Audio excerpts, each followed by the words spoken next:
Israël est sur le point de redessiner la carte régionale du Moyen-Orient. Tsahal nettoie les positions du Hezbollah dans tout le sud du Liban, tout en se préparant à une riposte importante à l'attaque de missiles iraniens.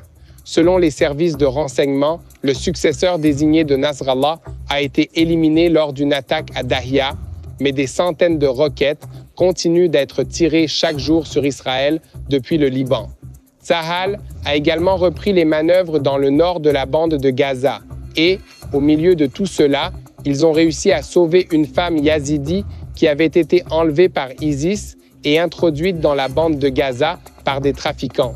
Nous avons beaucoup de choses à couvrir aujourd'hui, alors plongeons dans les détails.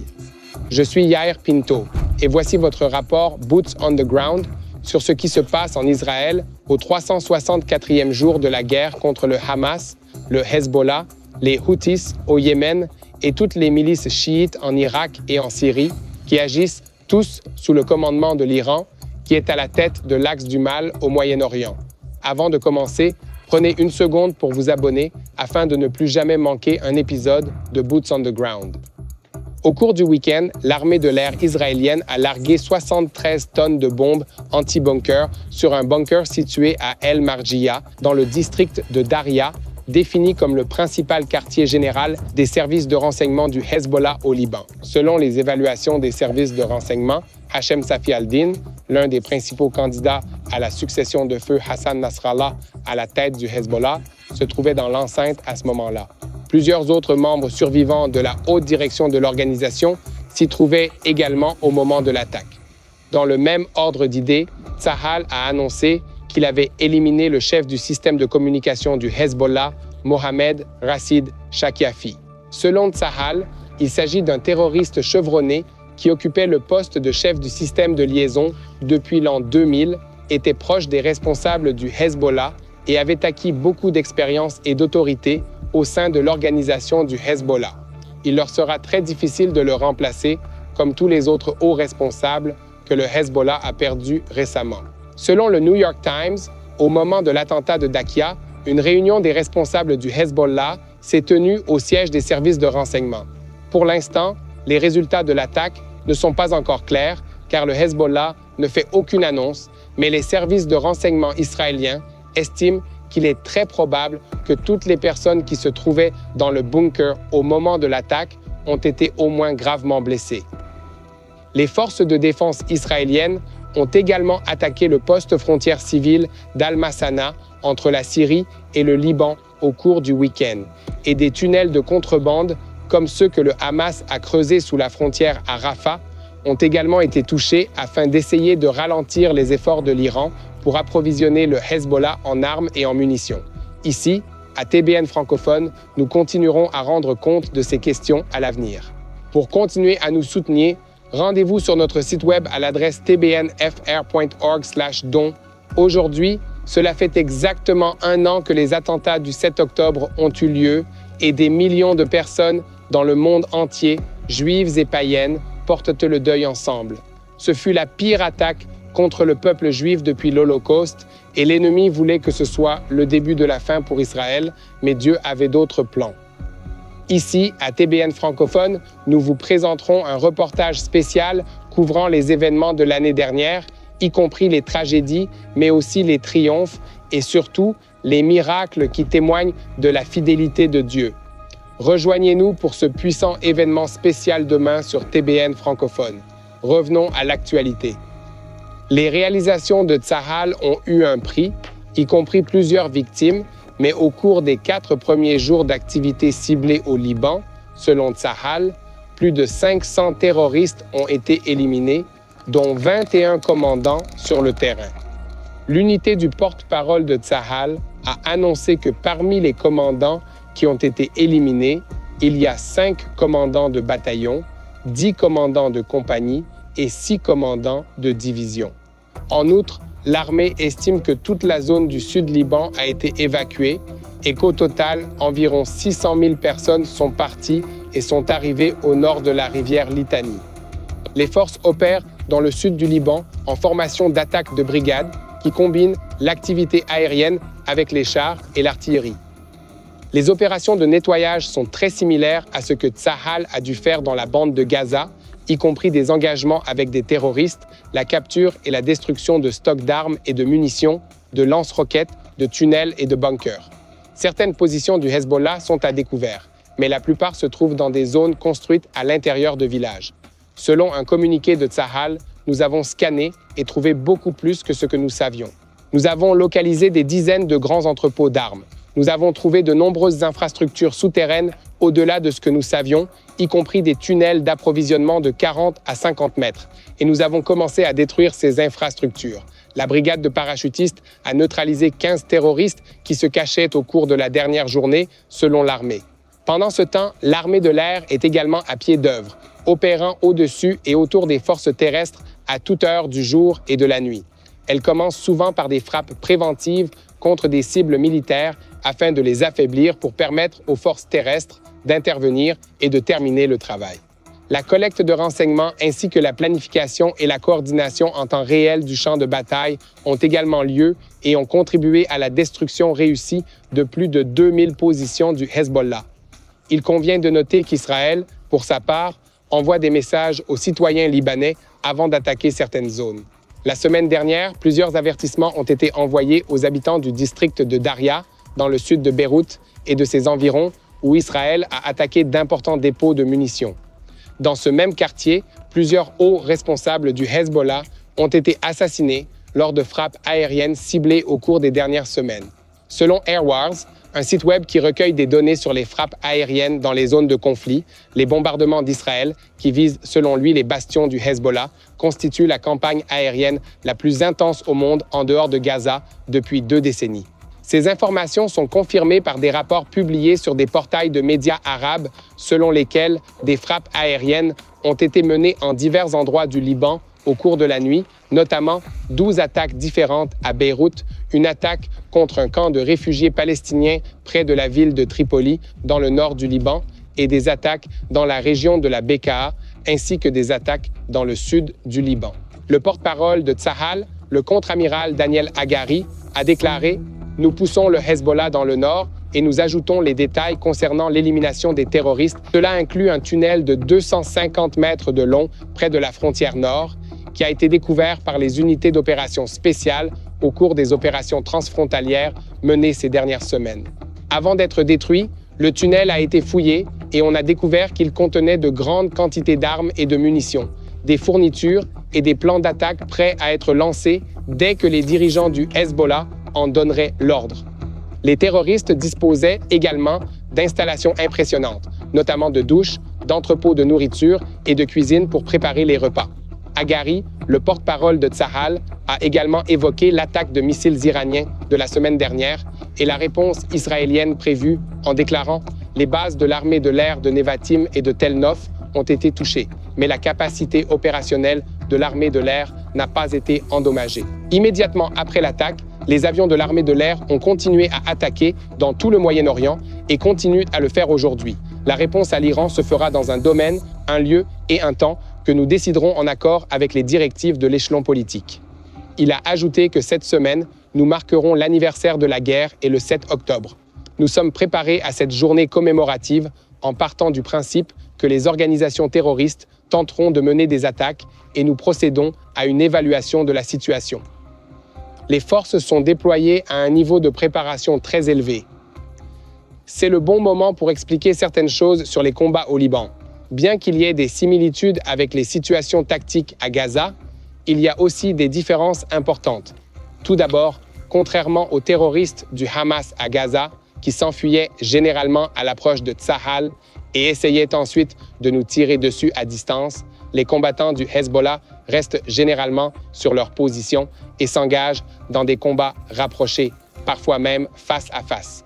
La brigade des parachutistes a fait état de 6 rencontres de ce type, où les combats se sont déroulés littéralement à bout portant, au cours des premiers jours de la bataille. Les 36e et 98e divisions ont également été déployées et ont fait état d'engagements similaires avec des combattants du Hezbollah dans leur secteur. Le Hezbollah paie un lourd tribut à l'utilisation de ces méthodes, puisque plus de 250 terroristes ont été éliminés au cours des premiers jours de combat au sol. Dans tous les cas, ils ont été vaincus et repoussés, souvent au prix de lourdes pertes. Certes, ces escadrons du Hezbollah sont peu nombreux, ne comprenant parfois qu'un seul terroriste chargé de garder seul sa position. Tsahal utilise des drones pour sonder ses positions, essuyant souvent des tirs qui leur indiquent où se trouvent les terroristes. Il ne faut pas oublier que ces soldats de Tsahal ont acquis une grande expérience de ce type de combat au cours de l'année écoulée dans la bande de Gaza. Les combattants du Hezbollah sont très bien entraînés, mais pas aussi expérimentés. Ils ont également perdu tout le bénéfice qu'ils auraient pu tirer de l'expérience que leurs chefs, dont beaucoup ont déjà été éliminés, ont acquise en menant un type de guerre très différent en Syrie au cours de la dernière décennie. Tsahal reconnaît que les agents du Hezbollah qui restent dans la zone frontalière essaient autant que possible de survivre et d'agir seulement s'ils reconnaissent de près et avec certitude que les soldats de Tsahal arrivent. Ils ne sont pas impatients d'engager le combat avec Tsahal, préférant attendre de ne pas avoir le choix. Cependant, lorsqu'ils se battent, ils sont dangereux et depuis le début de l'incursion terrestre au sud Liban, 9 soldats de Tsahal ont été tués au combat. Continuez donc à diffuser la vérité, à partager nos vidéos sur YouTube et à nous suivre sur les réseaux sociaux. N'hésitez pas à vous abonner à cette chaîne YouTube. Vous pouvez également nous soutenir pour que nous puissions continuer à vous fournir un contenu actualisé et détaillé sur ce qui se passe en Israël en cliquant sur le bouton « Faire un don » que vous voyez sur YouTube ou en vous rendant sur notre site web à l'adresse tbnfr.org. Passons maintenant à la bande de Gaza. Au cours du week-end, l'armée de l'air a attaqué des terroristes qui opéraient dans un complexe de commandement et de contrôle dans la zone qui était auparavant utilisée comme école Ibn Rachid, ainsi que dans un complexe de commandement et de contrôle qui était auparavant utilisé comme mosquée Shahada al-Aqsa, tous deux dans le quartier d'Adir el-Balak, dans la ville de Gaza. Les habitants de la bande de Gaza rapportent que les forces terrestres de Tsahal sont également entrées à Jabalia, dans le nord de la bande de Gaza, dans ce qui semble être le début d'une nouvelle manœuvre dans une zone qui a déjà connu plusieurs cycles de ce type au cours des derniers mois. Pour l'instant, Tsahal n'a pas de confirmation officielle de ces informations. Toutefois, l'armée de l'air a annoncé au cours du week-end qu'elle avait touché des terroristes du Hamas qui tentaient de se cacher dans le complexe Umra à Jabalia, dans le nord de la bande de Gaza. Le complexe de commandement et de contrôle était utilisé par les terroristes du Hamas pour planifier et mener des opérations terroristes contre les forces de Tsahal et l'État d'Israël. L'armée israélienne a précisé qu'avant l'attaque, de nombreuses mesures avaient été prises pour réduire le risque de blesser des civils, notamment l'utilisation d'armes de précision, la surveillance aérienne et l'obtention d'informations supplémentaires. Tsahal a déclaré que l'organisation terroriste Hamas viole systématiquement le droit international en exploitant brutalement les institutions civiles et la population comme boucliers humains pour des activités terroristes. Tsahal continuera à agir avec force et détermination contre les organisations terroristes qui utilisent les institutions civiles comme abri. Avant de passer à Mati Shoshani et de voir comment et quand Israël se prépare à répondre à l'Iran, je voudrais vous demander de continuer à diffuser la vérité avec nous en partageant cette chaîne YouTube et en vous y abonnant. Nous voulons atteindre plus d'abonnés avant la fin de l'année et faire connaître la vérité sur Israël à un plus grand nombre de personnes. Je laisse maintenant la parole à Mati Shoshani, analyste principal de la télévision et d'Israël, pour un examen plus approfondi de la situation concernant l'Iran. Merci Yair. Il y a exactement un an, Israël subissait l'une des 2 pires défaites militaires depuis la création de l'État. Après l'attaque de missiles balistiques lancée par l'Iran la semaine dernière, au cours de laquelle environ 180 missiles ont été lancés sur Israël, ce dernier réfléchit encore à la manière et au moment de répondre, ainsi qu'à la forme que prendront les représailles. Une chose bien sûre est certaine, la riposte, lorsqu'elle aura lieu, devrait être exceptionnellement sévère. Tsahal a déclaré samedi qu'elle serait sérieuse et significative. Il ne s'agira pas d'un événement secondaire. La lutte contre l'Iran est définie par Tsahal comme une lutte directe.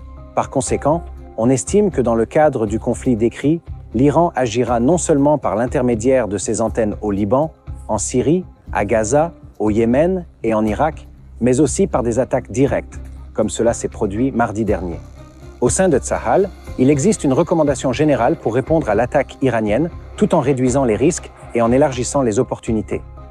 L'un des principaux dilemmes de la réponse à l'Iran est également la question de l'implication de l'armée et des forces américaines. Avant même l'attaque aux missiles, l'administration Biden a clairement fait comprendre à l'Iran qu'une attaque directe contre Israël serait une grave erreur, lourde de conséquences. Un haut fonctionnaire du département d'État américain aurait déclaré qu'Israël n'avait pas donné aux États-Unis la garantie qu'il n'attaquerait pas les installations nucléaires iraniennes. De hauts responsables iraniens ont également fait des déclarations ces derniers jours. Vendredi, le guide suprême, l'ayatollah Ali Khamenei, a prononcé un rare sermon dans l'une des plus grandes mosquées de Téhéran, dans lequel il a tenté de montrer sa force face à une éventuelle riposte israélienne.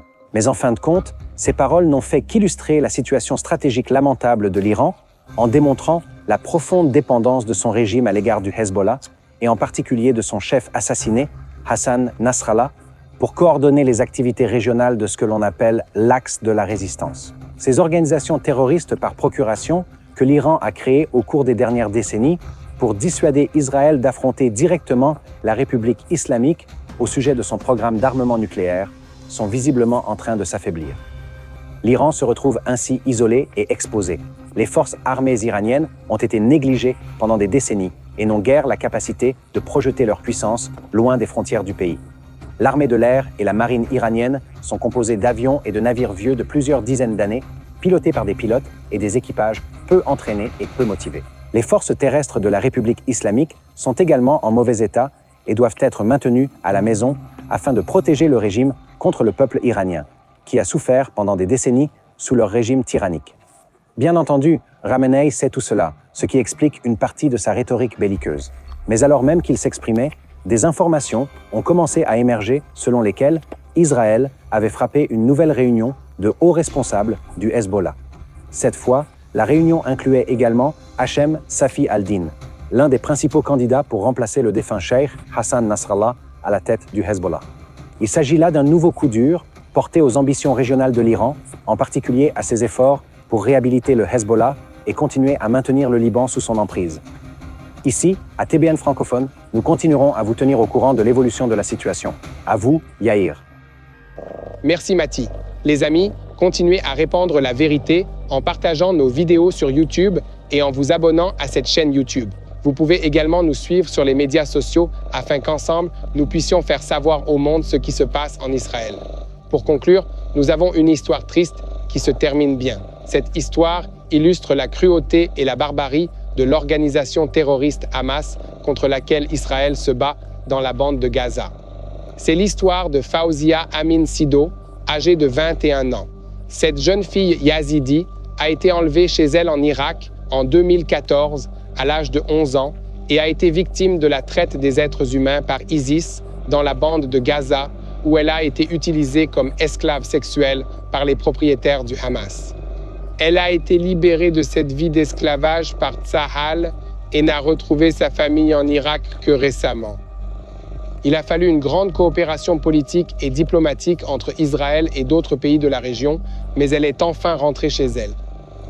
Selon divers rapports, après avoir été enlevée, Fawzia a été emmenée de son domicile irakien en Syrie, où elle a été achetée par un agent du Hamas soutenant ISIS, qui l'a emmenée avec lui dans la bande de Gaza. Elle a été forcée de lui donner des enfants, mais il a été tué dans les combats et elle a pu s'échapper, se cachant dans la bande de Gaza jusqu'à ce qu'elle soit secourue par Tsahal et emmenée en Israël, où elle a reçu des soins médicaux. D'Israël, elle a été emmenée en Jordanie par le pont Allenby, d'où elle a pu rejoindre sa famille en Irak. Un communiqué du gouvernement israélien indique que pendant des années, Fawzia a été retenue captive par un Palestinien membre du Hamas et de l'ISIS. Aujourd'hui, elle a retrouvé sa famille. Son histoire nous rappelle la cruauté à laquelle sont confrontés les enfants yazidis qui sont enlevés sans choix et il y a encore 101 Israéliens retenus en otage par le Hamas à Gaza, dont beaucoup d'enfants. Je voudrais conclure en rendant un dernier hommage à un héros israélien qui est tombé en défendant le pays d'Israël, le capitaine Benzion Fala, âgé de 21 ans, officier de combat dans le 202e bataillon de la brigade des parachutistes, qui est tombé mercredi lors d'un affrontement avec des terroristes. Au cours des batailles précédentes, 8 autres soldats de Tsahal ont été tués au combat, dont 6 dans la bataille menée par l'unité d'Egoz, et 2 autres dans la bataille menée par les combattants de la patrouille Golani. Lors de la bataille d'Egoz, Eitan Yitzhak Oster, 22 ans, commandant de l'équipe, est tombé. Le capitaine Ariel Ettinger, 23 ans, chef d'équipe. Le capitaine Itay Ariel Git, 23 ans, officier dans l'unité Yalam du corps des ingénieurs de combat. Le major Noam Barzilai, 22 ans, combattant dans l'unité Egos. Or Mansour, 21 ans, combattant dans l'unité Egos. Nasser Itkin, 21 ans, combattant dans l'unité Egos. Dans l'autre incident, le sergent Almakan Tarfa, 21 ans, et le sergent Ido Bruer, 21 ans, de la patrouille Golani, sont tombés. Ici, à TBN francophone, nous continuerons à vous tenir au courant des événements à venir, alors continuez à répandre la vérité, partagez et suivez-nous. Prenez 1 minute pour trouver le bouton d'abonnement et cliquez dessus afin de vous abonner à cette chaîne YouTube. Et surtout, je vous demande de vous unir dans la prière. Priez pour la force des soldats de l'armée israélienne. Priez pour la paix des habitants d'Israël et pour le retour des habitants du Nord. Priez pour que les personnes enlevées rentrent bientôt chez elles. Priez pour la paix en Israël et surtout, n'oubliez pas de prier pour la paix à Jérusalem.